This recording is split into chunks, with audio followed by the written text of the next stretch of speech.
Welcome to the Private Practice Survival Guide podcast with your host, Brandon Seigel. I'm a published author, speaker, entrepreneur, and private practice strategist dedicated to transforming the way that healthcare functions. This podcast is all about empowering you to create the change you want to see. Let's dive in. Welcome back to the Private Practice Survival Guide podcast. I'm your host, Brandon Seigel. Today, we're talking about time. We're looking at identifying and eliminating your time thieves. And so it's so crucial for us to look at these things because time is money and we can never get time back. So today, we're going to talk about the time audit. We're going to talk about some hidden obligations. We're going to talk about the meeting tax. And so I think it's really important, real quick, time audit. Track every 15-minute block for one full week. Categorize it ruthlessly. When we're looking at our hidden obligations, surface the commitments you made months ago that are quietly bleeding you dry. And then the meeting tax, implement a simple filter that eliminates unnecessary meetings before they start. Those three things, and you're ready to roll. But if you want to learn more, tune in and let's jump into this. The reality is, practice owners, every day your time is being stolen and you're handing over the keys. And here's the uncomfortable truth. Most of the time, your time is being drained because you feel it isn't coming from your clients. It's coming from invisible architecture of your workday. The small commitments, the reflex, of just helping people out, the meetings that could have been emails. Today, we're going to name them. We're going to eliminate them. And one of the things I'll tell you is this. I would rather email 100 emails than one phone call. Phone calls, we do meetings. At the end of the day, if we can't solve it in an email, boom. But I can get through 1,000 emails a day because of AI. I can chew through that. So phone calls require you to talk and, hey, how are you? And blah, blah, blah, blah, blah. Cut the phone calls. You want to have a powwow? Schedule a meeting. Have a powwow. And I think that as we start to look at it, we'll find that so often than not, human conversation is what slows us down. So the time audit. Before you fix anything, you need to see what's actually happening. Not what you think is happening. What is actually happening? The time audit is your diagnostic tool, and the results, I promise you, will be genuinely surprising. And so the method, for one full week, I want you to track every 15-minute block of your workday. Use a simple spreadsheet, a notes app, or even just paper. The reality is, the medium doesn't matter. Consistency does. And the rule is I want you to log it in real time, not at the end of the day. Memory is a liar. So you'll convince yourself you were productive in ways you simply weren't. Truly.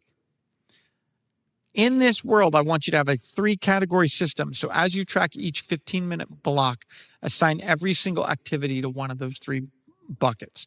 The categorization is where the real insight lives and where the discomfort starts. So our 3 buckets: essential, delegatable, eliminable. Okay? Essential, only you can do this. It directly generates revenue. It's a core clinical responsibility or whatever that may be. And there is nothing and no one else that can do it. That is essential. Delegatable. This requires someone with a specific skill set, but you can delegate. Someone else can own this. You know it. Scheduling, billing, follow-up, intake, all that stuff, social media, all delegatable. And then eliminatable. These are things that just don't matter. So attending meetings when you're a courtesy invite. So one thing I want you to do, I want you to put a value on your time.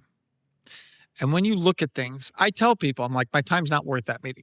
I do not take meetings that are not worth $500 an hour. Plain and simple. That's the value of me being on a meeting, $500 an hour. And the reality is a 20-minute meeting, I still lose an hour. So anything under an hour is still the cost of an hour. So these people that schedule 15, 20 minutes, by the time I get on and I meet with them, and to get back into my next action. So be very clear. What's essential? What's delegatable? What's eliminatable? The results will shock you, and I mean that. So I've walked a lot of practice owners through this exercise, and almost nobody comes out on the other side saying, yep, exactly what I expected. Most practice owners discover they're spending anywhere from 8 to 12 hours a week on tasks that are fully delegatable. Honestly, many are still eliminatable, and that's just 1 to 2 full client days every single week gone. So I think it's really important that you understand where your time is being spent. Now, once you get these audit results, you've tracked it. I need you to count it and calculate. I need you to eliminate first. Start with your elimination column. Cancel, unsubscribe, simply stop doing these things, not transition the plan needed. And then 3, build your delegation list. Write out every delegatable task, even if you can't hire anyone right now. Knowing the list prepares for you for when you can. And I think that's really important. It also reveals what value that task is. So the next thing I wanted to kind of zero in on from a strategy is identifying your hidden obligations. You know, this one's a little more uncomfortable than the audit because it asks you to look at commitments you made in good faith and confront the fact they no longer serve you, your clients, your practice. So for me, very transparently, I used to do a lot of one-to-one a la carte coaching, consulting. I did free, I did paid, I did everything. And to this day, I still get tons of people that want free coaching. I had to get rid of that hidden obligation. I used to think that was how I needed to grow my business. And what I recognized is that drained me more than it gained me. I'm going to say that again. It drained me more than it gained me. Figure out what hidden obligations are draining you more than it gains you. I love coaching, but I need to coach under different criteria. So my hidden obligations changed from I want to coach everyone to I want to coach the practices that want to make 8 figures. I want to coach the people and I don't want to charge them anything. Get this. You can have me in your pocket for free. One catch. You got to be a medical billing client. And you're like, well, why, Brandon? That seems crazy. No, because I'm building your practice's revenue. I have a piece. I become a partner. We're rocking and rolling. And guess what? Like for me now, I want to coach so much more because if I can take you from 7 to 8 figures, that benefits both of us. But if I coach you an hour at a time, you actually seeing that action and taking to the next chord. Whereas when we're working day in, day out together, it's a totally different focus. So understanding what drains you versus what gains you. So as we look at this hidden obligation, a hidden obligation is a commitment you said yes to at some point in the past, maybe months, days, years, whatever it could be, that has since become an automatic drain on your time and energy. It feels obligatory, but it's not legally or ethically binding. It just feels that way. So, the consultant group you stopped learning from, you joined 2 years ago when you needed support. Now it's an obligatory 90-minute where you mostly sit on mute. And I say this because I got group coaching programs. If you come to my group coaching program and you don't talk, you're wasting your time. Show up, otherwise, and talk and be part of it and interact. Otherwise, you're wasting your time. The newsletter nobody reads. Stop reading the newsletters. My mother-in-law loves the newsletters. I don't get why. The pro bono slot you can't fill ethically. You kept it open out of principle, but the right client never comes, and that slot sits there as guilty every Friday afternoon. So set a timer for 20 minutes, open a blank document, answer these questions as fast as you can. Don't overthink it. Just let the answers come up. Are you ready? Do you have the paper down? Pen ready? What am I doing monthly that I agreed to do just this once or just temporary? I'm going to say it again. First question, what am I doing monthly that I agreed to do just this once or just temporarily? 2, what am I attending out of guilt rather than genuine value? 3, what would I quietly feel relieved about if it got canceled. I'm going to read that one again because that one's important. What would I quietly feel relieved about if it got canceled? I have a couple of those. 4, what commitments am I honoring for a version of my practice that no longer exists? That last question is the important one. Your practice has evolved. Your commitments need to evolve with it. And so the best thing I've learned in recent years is this idea of practicing the strategic no. Here's something nobody tells you. Saying no to a hidden obligation isn't rude. It's not unprofessional. It's not burning a bridge. It is, in fact, an act of integrity, because continuing to show up half-heartedly to something that no longer serves you isn't doing anyone favors. Set those boundaries, say no. The language of a clean exit. You don't owe anyone a lengthy explanation, but having a few phrases makes the actual moment of saying no so much easier. And so here's a couple things as example. I've really valued being part of this, but I'm doing a full review of my commitments and need to step back to protect time for my clients and my own sustainability. Another example, this doesn't align with where my practice is heading right now. I want to be honest with you rather than participate at less than full capacity. I'm going to need to decline going forward. I appreciate the opportunity and wish you and the group well. Whatever it may be, just looking at those things is really important. So the third strategy for this episode that I want you to think about, and I really, I think this is crucial. This is what we call the meeting tax. Meetings are the single most socially acceptable time thief in professional life. They feel productive because they involve other people. They often include a calendar invite with an official looking title. But most meetings in private practices are, if we're truly honest, conversations that could have been a 2-paragraph email. It's true. So what is the meeting tax? The meeting tax is a simple, non-negotiable prerequisite you apply to every single meeting request that comes your way. Before a meeting gets on your calendar, the person requesting must answer the following 3 questions. No answers, no meeting, period. You ready? The agenda. What specific topics will be covered? A title is not an agenda. Catch-up is not an agenda. Bullet points tell you exactly what decisions need to be made. That's an agenda. So we've got the agenda, then we have the expected outcome. What will be different after this meeting? What decision will be made? What action will be taken? What problem is getting solved today? And if they can't answer this, the meeting isn't ready. And third, this is my favorite that a lot of you hate, because I love email because I own it. I control it. I create it. I dominate it. Why not email? Specifically explain why this conversation requires synchronous time, real-time back and forth, emotional nuance, complex multi-party negotiation. Those qualify. Status updates do not. So how do we communicate the meeting tax? You don't have to announce it as a policy. You can simply start asking these questions as part of your response to any meeting request.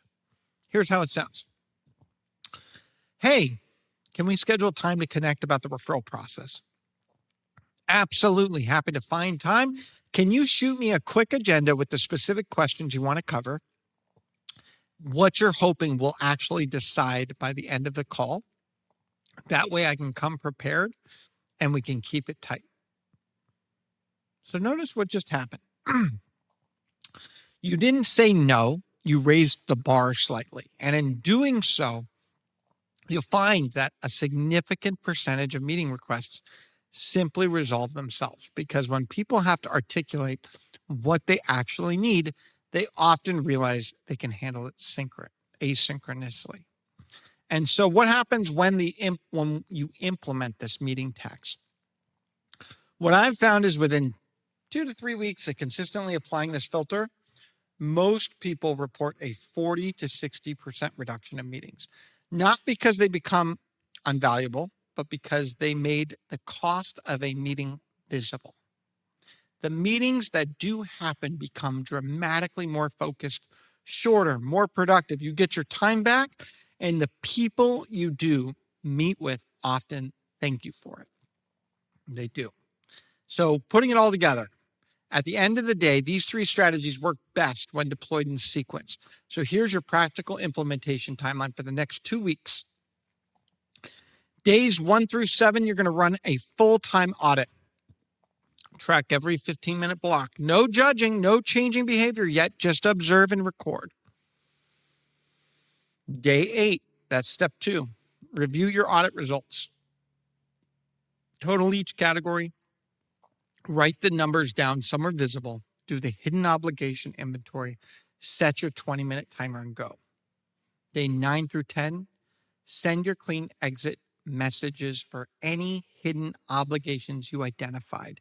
Eliminate at least 2 things from your eliminate column immediately. Day 11 and onward, start applying the meeting tax to every new request. Build your delegation list. Begin looking at what a part-time VA or an admin support could realistically take off your plate. So I believe in the mindset shift. I think a mindset shift is underneath all of this. So I want you to take a moment here because this isn't just about tactics. There's a mindset that makes solo practices and group practices particularly vulnerable to time theft. And we don't name it. All the audits and taxes in the world won't stick. So the belief that's costing you, many of us were trained in culture of availability. The idea that being accessible, agreeable, and committed is part of being a good practice leader.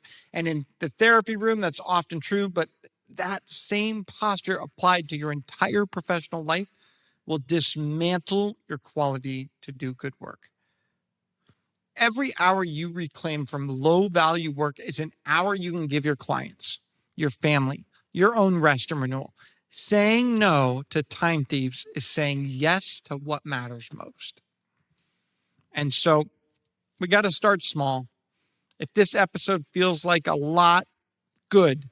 It means you're taking it seriously, but I don't want you to walk away feeling overwhelmed.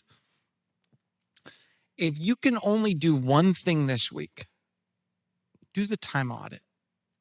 Just that. Track your blocks, categorize them honestly, and truly look what you find. That single act of awareness is more powerful than a dozen actions and action plans that you never start. So if you're struggling, DM me, leave a comment, whatever that may be, one thing you discovered in your time audit. I would love to hear from you. Your practice, at the end of the day, there's 3 things I want you to achieve.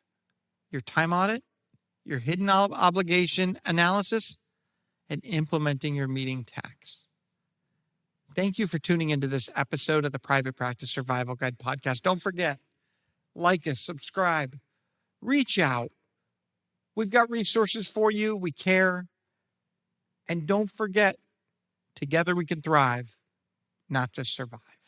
Thank you for tuning in to the Private Practice Survival Guide podcast. I'm incredibly grateful to each and every one of you. Exciting news. We're now available everywhere, from Spotify to Apple Podcasts to YouTube or anywhere you like to listen to your podcasts. So watch, listen, and reach out. If you love this episode, please drop a 5-star review. It truly means the world to me. Are you looking for more ways to elevate your practice? If so, now is your chance. Reach out, go to my website, or email me at brandon@wellnessworksmp.com. And remember, it's not just about surviving, it's about thriving.